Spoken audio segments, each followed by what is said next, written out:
The Innocence Project is a collaboration of attorneys in order to exonerate those who have been wrongly accused and incarcerated. Now highlighted in an evening-length performance art piece called The Innocents by percussionists Alan Otte and John Lane. They're bringing the work to Nashville this April, and they took the time to talk with me about it. I'm Colleen Wheelahan, and this is the Classical 615 Spotlight.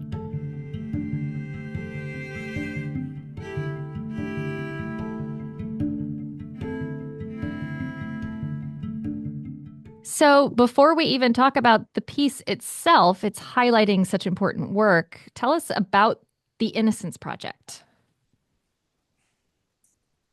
The project itself is a national project which has different state organizations, some of which are high functioning, some of which are struggling a little bit more. But it is a project where lawyers, and it's often located in in law schools where there's assistance from people who are studying in these programs to go through files of people who have applied for exoneration. And this one specifically has to deal with DNA exonerations.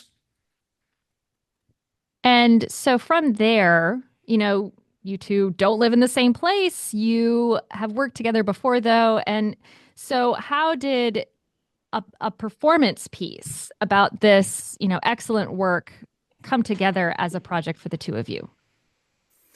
Well, it started when I was a student at CCM, and the call came from the Contemporary Arts Center there in Cincinnati that they were bringing in a photography exhibit by Terence Simon of the same name called The Innocents. And so the call came to Al in the basement at CCM to put together some kind of performance piece for the opening of this exhibit. And so I was there doing percussion and composition, and Al said, would you collaborate on me with this? So that's what really started the whole thing. And of course, then when we went and saw the exhibit, so what that exhibit was Terence Simon took these individuals who were convicted of crimes, served some upwards of like 20, 30 years in prison, who were innocent, and exonerated through DNA evidence. And she took them to either the scene of the crime or the scene of their alibi. And she took these beautiful, amazing, powerful, like larger than life portraits of these people. And that's what that exhibit was. So we put together about 12 minutes of music at that time. We went and saw the exhibit and had a very powerful experience, hearing the stories of these people, seeing those photographs. And from there, as the years went on, we rethought it, remounted it several times till it appears now in a 1 hour version that we're touring today.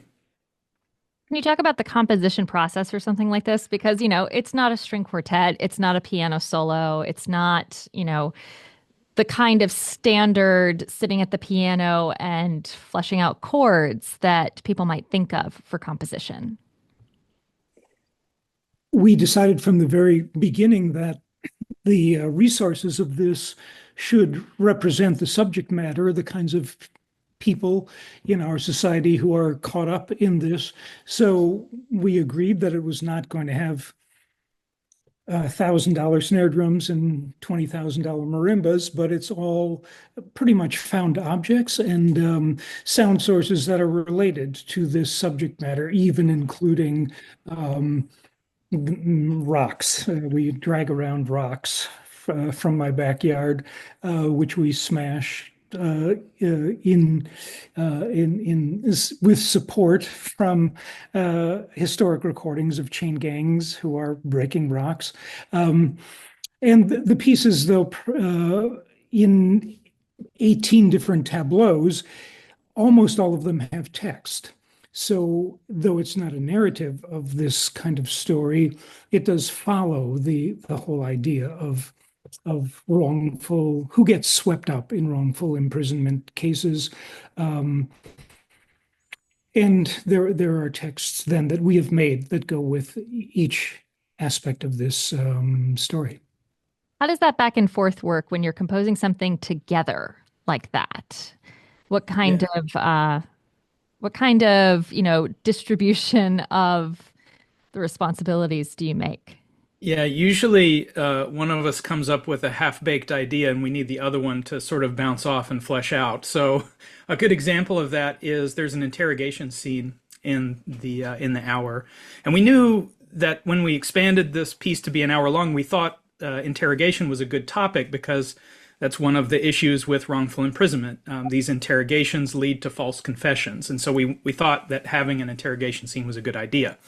So we agreed that that was a good idea, but then how are we going to do that? So we both went off to our corners and thought about it. My research led me to look into transcripts of actual interrogations that had led to false confessions. And I found one just, through thumbing through a bunch of these things. That was this very bizarre text about, tell us about the dream that you had. And it just kept circling around to this. So I said, okay, this is definitely the text. It's very surreal and bizarre in a way and I'll sort of loop this text over and over and over again over the course of about 9 minutes or so. And I added some background sounds sourced from within our soundscape. And that's all I had. That's all I had. I had that part and I sent it to Al and said, okay, here you go. What are you going to do with that? Al, what do you have to add there? Um, the very simple cliche of throw the book at them. And we know that so many incarcerated people spend time studying law to help themselves in these cases, suggested to me the idea of books. So as new music percussionists, the whole idea of exploring every possible sound that every kind of book could make seemed like a fruitful path, and indeed it was.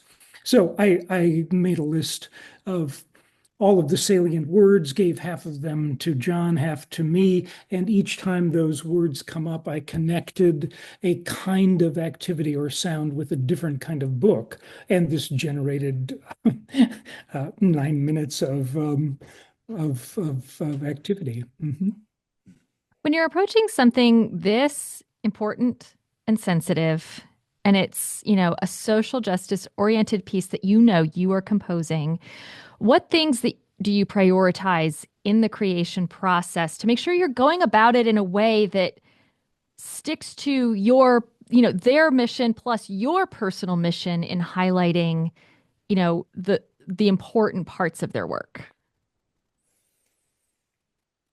That's a good question. Yeah. Al, you want to jump in? The first thing probably is that we do in fact keep in mind the surface level of what we're doing, that it has to be immediately engaging for the audience on some level. And that if it's going to go on for an hour over 18 different scenes, that there has to be a good deal of captivating contrast in that. So there are short pieces, hardly more than a minute. There are long pieces, up to 9 minutes, just the interrogation, because that one, we know it's too long. We want you to feel uncomfortable while we keep going over and over that interrogation. There are pieces then that are very toe tapping and make an immediate kind of impact. Anybody would say, yeah, that's cool. And then there are pieces which are as mysterious as two new music percussionists can make them, to sort of make people have to think, how does this relate? So I would say that the back and forth between us has always kept that in mind. We've got something like this, now we need something like that. I also thought we were thinking about, abstraction as well. When you have like a political piece or a piece that could be viewed through a political lens, I don't particularly think people who are innocent in prison, it's not really a partisan issue. I think everybody can get on board that innocent people shouldn't be in prison, or let's hope they can. But when you're dealing with social justice, socio-political issues, there is a line that you have to toe between having a view and an opinion and an angle, but then making an abstraction so that people can draw their own conclusions from what's being said, and hopefully that is effective. Abstraction is the way that we've found to do that, and not just I don't know how to say it other than that, moving towards abstraction. One thing I find really gratifying to read in your materials is the way both of you sort of admit that you considered not making music about this subject. You considered, should we be volunteering? Should we be directly active in it? Can you just break down sort of your thought process that got you from that point to actually doing this piece? Our biggest supporters have been the exonerees who have come to our performances. When we've done it in a number of different states around the country, there have been times when the state chapter organizes a panel discussion, sometimes in the afternoon or even after the concert. So we've met a number of these exonerees. And in truth, the fact that John and I are both privileged white guys who teach in universities and have privileged educations and access to a kind of sophisticated music making. I certainly felt apprehensive about whether some guy coming out of prison after 30 years was going to immediately be on board with our performance art thing. And these people are our biggest supporters. The idea that art can make people feel something rather than just reciting facts. Similarly, the lawyers and all of their assistants say, you know what, we've got plenty of people, or we have people who will go through the files. We don't, that artists would find a whole nother strata of society to talk about this issue, to simply raise awareness about it, is much more important than two more people going through the files. With the world being in the state it's in, do you find it hard to continue sticking to this subject and really continuing to tour and bring home this performance and staying focused? I think for me, I can only speak for myself here in this particular issue, but for me, it does give the work purpose. I mean, it gives me purpose. You know what I mean? I'm not just out scratching around on a tam-tam, which I love to do. But when I do this work, I feel like I'm doing something that is impactful in a different way, And so in times like these, that feels like something that an artist could do, be engaged with something bigger than ourselves. Al often quotes Herbert Brun and said his famous quote of raising your name for something other than yourself. And so that feels, rewarding. It feels impactful. It feels like I'm doing something. With everything you've learned putting this piece together, what do people in the general public not know about the Innocence Project, incarceration, or the death penalty that you think just really what myth needs to be busted there? What facet do you think people need to know? I think one thing that I learned in this process was something that Brian Stevenson said, who's the founder of the Equal Justice Initiative down in Alabama. We got to go to a session of his, and he spoke. And he said, people are more than the worst thing they've ever done.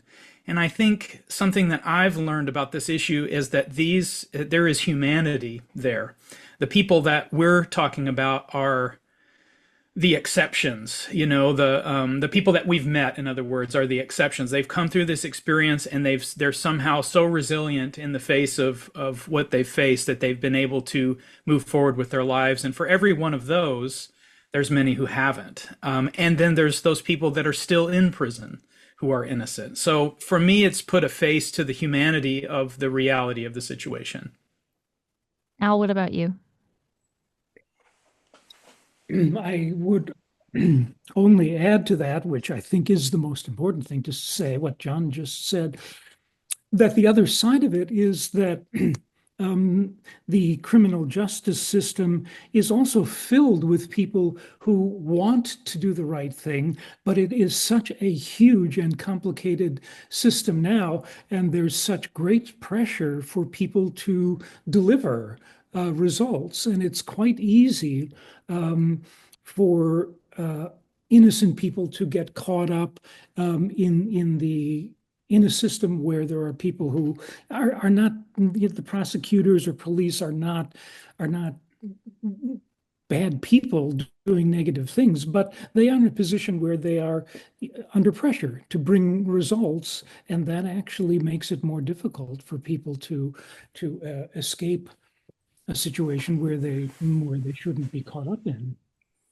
Has working this hard to learn about the experience of the wrongfully accused taught you anything? Like, has learning about the innocent taught you anything about the guilty as well and their experience in the criminal justice system?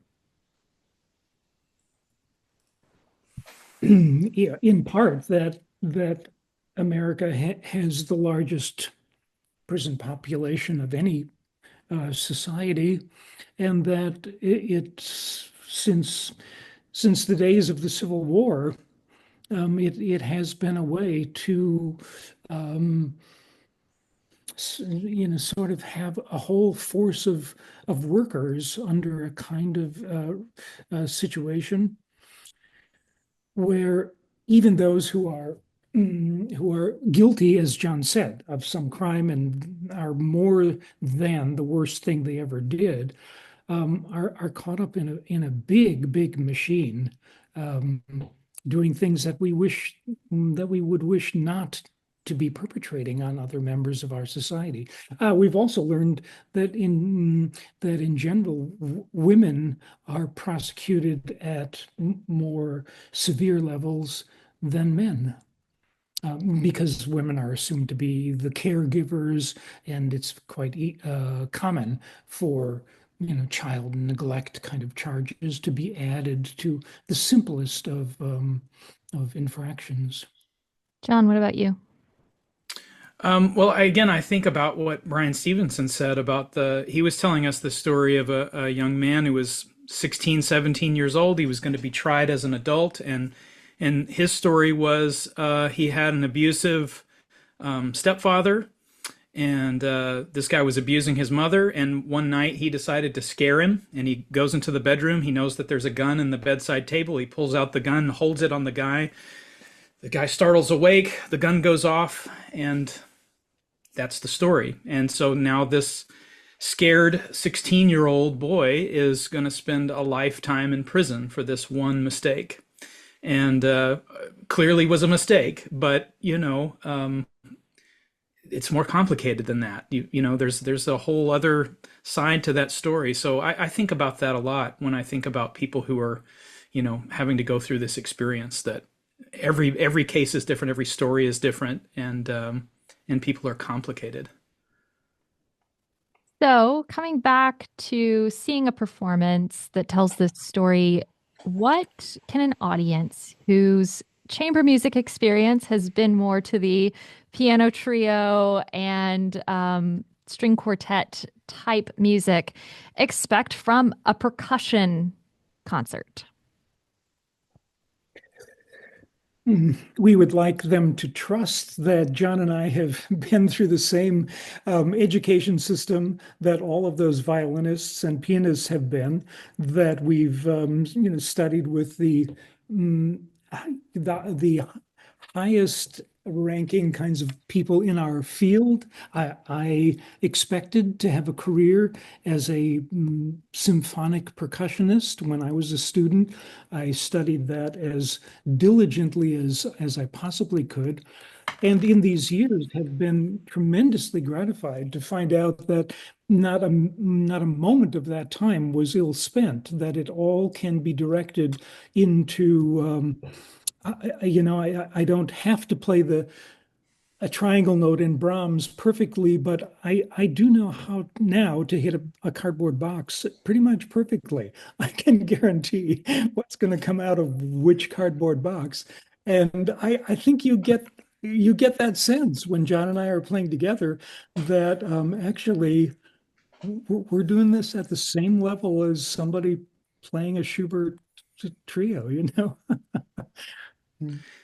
The only thing I would add to that is the beautiful psychology and symbolism that percussion has, and our piece in particular really connects with that side of percussion playing. So not only are you hearing and thinking about the historical touch points of chain gangs in prisons breaking rocks, this work songs and that kind of thing. You're actually experiencing us breaking rocks along with that historical thread.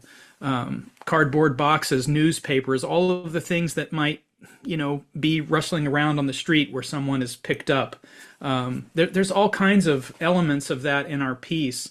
There's even one of the pieces, there's Chicago police chatter that was recorded from the police, police chatter. There's all kinds of things like that in the piece. The symbolism and the psychology that percussion brings to the table is very prevalent in our piece.